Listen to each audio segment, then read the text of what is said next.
so after reading the PowerPoint on low-fat cakes, we're going to start with the first low-fat cake, which is based off of a separated egg foam. Remember, there's whole egg foam, there's egg white foam, and separated. Separated means, again, we deal with different parts of the eggs at different times. So chiffon cake is the one that most people prefer because it has a little bit of fat in it from the vegetable oil. It also has a little leavening agent in it. This is the only low-fat cake that will have the chemical leavener in it, so it will be a little bit lighter and moister, much more so than the genoa cake that we're going to do in a couple minutes. So, to do the chiffon cake, we have to go in 3 different steps. First thing we have to do is to combine our liquid ingredients. So I have my egg yolks. I'm going to put them right in. I have my vegetable oil. Now you could use vegetable oil, you could use canola oil. What's really popular right now is grapeseed oil, so you could also do that. I have a little bit of vanilla. And my last liquid ingredient is going to be water. So I'm just going to take my wire whip and I'm just going to combine these just to break up the yolks. Now you can see I use the pre-packaged yolks, otherwise I would just use a whole egg yolk and just separate the egg whites. But since we have these on hand, it just kind of saves us a little bit of food cost, and it saves me some time on my labor because it's a lot easier to just weigh these out than to have to really crack the eggs. So I just want to make sure this is nice and smooth. And I'm going to set this aside. So this is step 1 of doing my chiffon cake. Now step 2 is where I had to deal with my dry ingredients. So in another bowl, I'm going to sift together. I have cake flour. Remember, cake flour is quite low in gluten. It's the weakest of all the cakes, so this will give me a nice moist crumb or short crumb, meaning I'm not going to develop a lot of gluten. I have some salt. Salt is here for flavoring, and remember, salt also helps tenderize my product. I have some baking powder. This is my leavening agent. All baking powder is, in case a lot of people don't realize, baking powder is nothing more than 2 parts cream of tartar to 1 part baking soda. You just sift those together, and that's the baking powder. So if you ever don't have any, just know that's the only way that you can mix it. And I have granulated sugar. So I'm just going to put these in my bowl and sift them. Now because mixing is very minimal, I have to sift because I don't have a chance like I would in baking 2 where the paddle can actually blend in the flour and remove any lumps.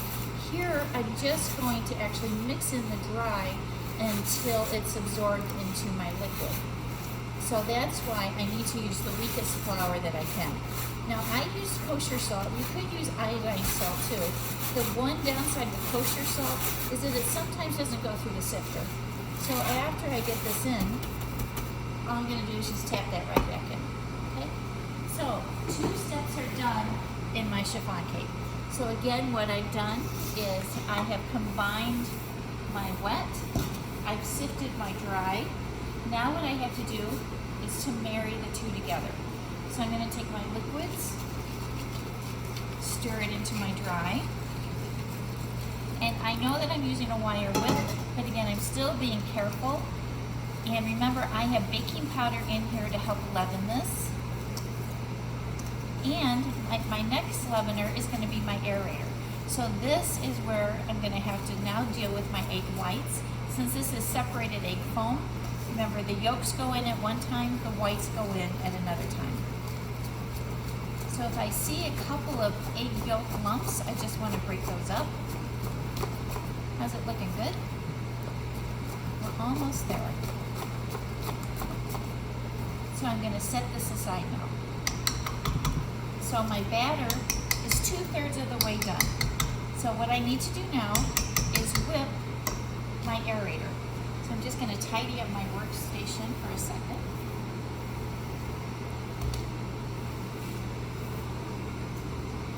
And what I have to do now is make a meringue. So guys, what I have are some egg whites. These are room temperature. room temperature egg whites actually foam up faster than cold egg whites. So I'm gonna put these in my machine. If you take a look at my whites, you'll see I have no specks of grease. I have no egg yolks in there. Egg yolks keep whites from whipping. So I want this to be quite clean. My bowl has to be clean. So if it's the first time you've used it for a while, or at school maybe another class was in here and they didn't clean it very well, just go ahead and wipe it out with a little vinegar, and that will help. Now I have cream of tartar. Cream of tartar, you'll see in the PowerPoint, is produced from the residue of making wine. So after the grapes have been pressed, that residue gets dried out, and that's what cream of tartar is. So it's natural acid from grapes. What this does to the egg white is it helps break down the protein so that my whites can then expand and start to absorb the air. I'm going to put this on. I'm going to take this to where it just becomes foamy or frothy. So I'm going to go to about speed 6 for maybe 1 minute. So we're just going to watch this whip. The next thing I'm going to add, as soon as this gets foamy, look how quick that's going, is a stabilizer again. This is my granulated sugar. This will give a little bit of sweetness to the meringue, and it will cause it to be nice and stable. So you can see I'm foamy. And now what I'm going to do is just start to drizzle in my sugar. I never want to add the sugar all in one piece, because then it's too hard and too heavy for the meringue, and the meringue could collapse. I want to take this to soft or medium peaks. I don't go to full peak or stiff peak, because these still have to leaven or rise up when they're in the oven. So when you're doing your aerator, and that's what this is, and it has to go into the oven, we take it to soft to medium peaks, because it still needs to be able to push out air so that my cake can leaven. If I took it to firm peaks right now, it doesn't give me much of a chance for it to really give some lift when it's in the oven. So I'm going to check this. It looks like it's just about at soft peak. So I'm just going to take this out, hold it. And you see that? I have Dairy Queen curl. So guys, this is my indicator that I'm at soft peaks. If I was at medium peaks, it would go at about a 45-degree angle. Stiff peaks, it would go straight up. So this is perfect for me to go ahead and fold in. Ready to combine my aerator into my base. So let's go back again to theory. My base is my yolks, it's my oil, it is my water, it's vanilla. I stirred those in, and then I sifted in my cake flour, my baking powder, and my salt. I made my meringue with egg whites, a little cream of tartar, and some sugar, and I took it to soft peaks. Now for proper folding technique, I'm going to take a third of my whites, and I'm just going to do, when I fold, try to use a spatula. I'm going to take it to the center of the bowl, and I'm going to go towards my body, so towards 6 o'clock, and you can see I'm spinning the bowl. I do the first addition. This is here to actually lighten the batter, so I can be a little firmer, a little rougher with this amount. I'm going to swipe down the sides, and you can see I still have some egg white streaks. That's okay. I don't have to worry about egg white streaks until I'm completely blended, because egg white streaks, if they go into the cake pan, they're going to come out in the finished cake. Again, now I have my second third. I'm folding. Again, I'm trying to be a little gentler. I'm going to leave myself some white streaks again. Put everything back down into the pool. And my last addition of whites.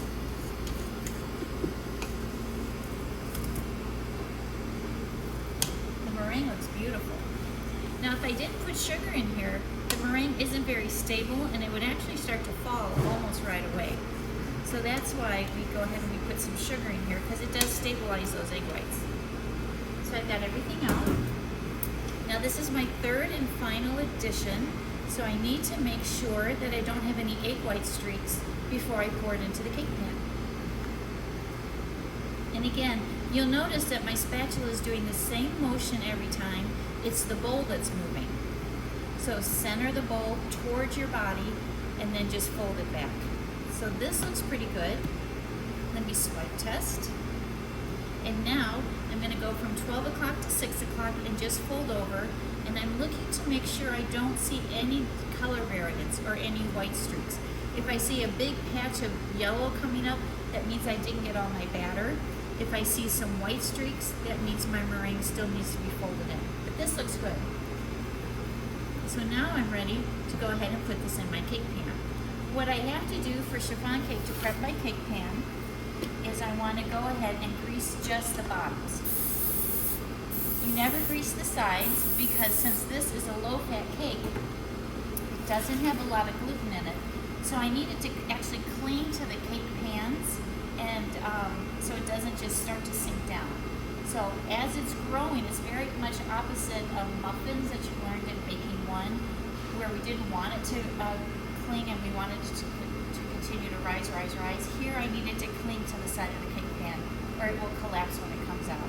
So I've only sprayed the bottoms. I'm going to pour my batter in, and I'm going to fill it just about 2/3 of the way full.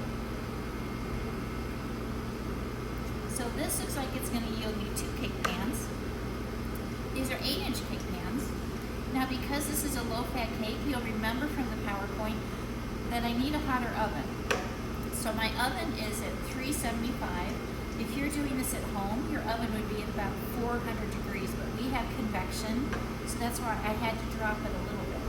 In Baking Fundamentals 2, you learn that we bake American-style cakes. We bake them at a lower temperature because they're so high in fat and sugar. But this is a low-fat cake, so I need a hotter oven to promote that lift from the egg whites. In Baking 2, we tap down the pans. We're not going to do this here because you can see I have some air bubbles on the surface. I need those to stay. If I were to wrap my pan down and those air bubbles popped, I would lose a lot of my leavening. So I'm looking good. I'm at 2/3 of the way full. I did not tap it on the counter. And guys, now I'm just going to go pop these into the oven. They're going to bake in about 18 to 20 minutes, and I'll show us how we're going to test it when time is up. Okay guys, let's check our chiffon cake. So here we are in the oven. You can see they've started to crack around the outside edge. They've clung to the side of the cake pan, so that means they're not going to collapse. But when I touch the center, do you see that? It's not really springing back up, and I can tell that it's still wet. So these still have maybe 8 more minutes to bake. So I'm going to close the oven.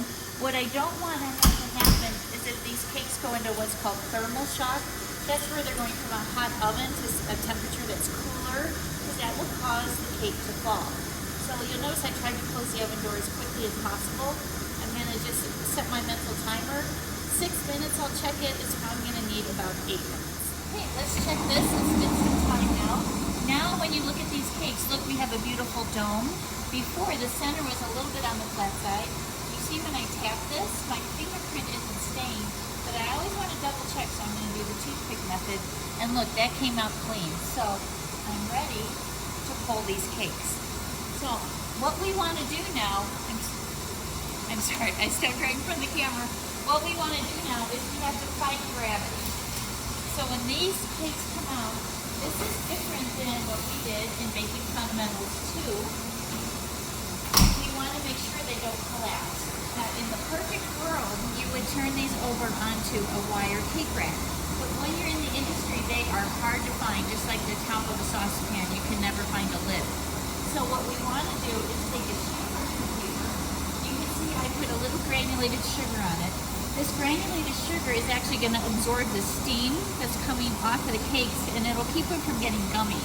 You could do powdered sugar if you wanted, but most chefs, because granulated sugar is right there, they'll just put that down. So the cakes go upside down. This keeps them, again, from falling in case there's any kind of problem. If you've ever seen anyone make an angel food cake, when it comes out of the oven, the same thing happens. You know, those are baked into 2 pans. It goes over like a bottle of olive oil or something because we don't want it to start to collapse. So low-fat cakes are always inverted during the cooling cycle. So this is going to sit for about 15 minutes. It can sit this way for a couple hours, and then I could re-invert and then flip them out whenever I needed to. But I need the initial steam to come off and have them cool before I re-invert and cut them out of the cake pan. So again, parchment paper, granulated or powdered sugar to absorb the steam, and then I just flip them over, and that way they won't start to sink. So let's take a look at these. I'm going to flip this over. You can see I had a little bit of a dome, but now it has leveled off, so I have very little, if anything, to cut off when I go to build these cakes. So I'm just going to cut around the edge. Now the cake pan is still warm because it's only been about 15 minutes. I'm going to put it on a cake board, flip it over, give it a nice little tap, and look, our cake came out beautifully. That is a thing of beauty. Chef was on today. It must be a Monday, right? So I'm going to do the same thing. Flip over. Now you can see the granulated sugar, it just absorbed the steam. In no way is this gummy because it's not clinging to my finger at all. Cut around the cake edge. Put it on my cake board. Flip over. Little tap. And perfect. Now guys, if at any point I had to freeze these in the cake pan without them popping them out, what I would need to do is put the cake pan in the oven, about a 400-degree oven, for maybe 5 to 6 minutes. That will rewarm the cake and loosen it from the cake pan. Otherwise, it would stick to you. So this is our chiffon cake. So let's review what we did to mix our chiffon cake. So remember, this is from separated egg foam. So I combined my dry ingredients, which was my cake flour, my salt, my baking powder, and a little bit of sugar, and I stirred that. I'm sorry, I sifted that. Twist of the tongue, that's okay. I set that aside. I combined all my wet ingredients. That's my egg yolk, it was water, and it was vanilla. And I just stirred that together, and then I married the wet and the dry. Remember, at that point, you still want to be a little bit on the gentle side with it, but we need to make sure all the flour lumps are broken up. We set that aside, and now we went to the foam. Since it's separated egg foam, we dealt with the yolks at one point, and now we needed to make the egg white meringue.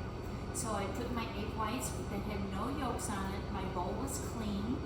Whites went in. I put a little cream of tartar in. Cream of tartar is an acid, and again, that helps the egg whites start to foam up. I took it with the whip till it was foamy, and then I started to drizzle in my granulated sugar. I then turned up the speed. I took it to soft to medium peaks, never firm peaks, and that's when it will start to look like cottage cheese. It's going to start to clump up on you, and it won't fold in beautifully, and I've lost some of my leavening power. I did a third at a time of my meringue into my batter.